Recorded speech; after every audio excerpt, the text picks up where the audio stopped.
Il-Gvern ħabbar it-tnedija tal-Fond ta' Koeżjoni b'allokazzjoni ta' 194 miljun euro fondi Ewropej bilan li jitwettaq investiment fl-ambjent inkluż fl-oqsma relatati mal-iżvilupp sostenibbli u l-enerġija.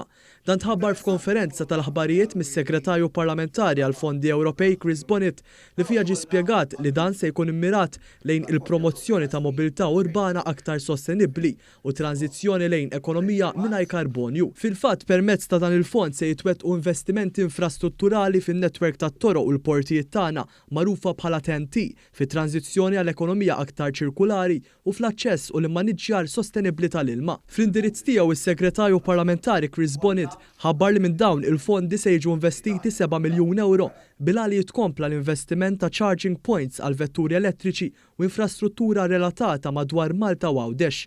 Dan l-investiment se jkun konformi ma' pjan komprensiv relatat ma' tranzizzjoni lejn id-dekarbonizzazzjoni ta' trasport. Dan l-investiment huwa konformi mal-inizjattiva tal-karozzi ekoloġiċi bħala parti mill-pjan ta' rkupru u reżiljenza li jfittex li jtejjeb l-iżvilupp ta' forom ġodda u sostenibbli ta' trasport fit-triq bl-introduzzjoni ta' fuels alternattivi fosthom ukoll l-użu ta' vetturi notfa. Għaldaqstant se tinħareġ sejħa ristretta għal applikazzjonijiet għal ministeri rilevanti li huma responsabbli għas-setturi ta' trasport u l-enerġija biex jimplementaw l-interventi rispettivi proposti.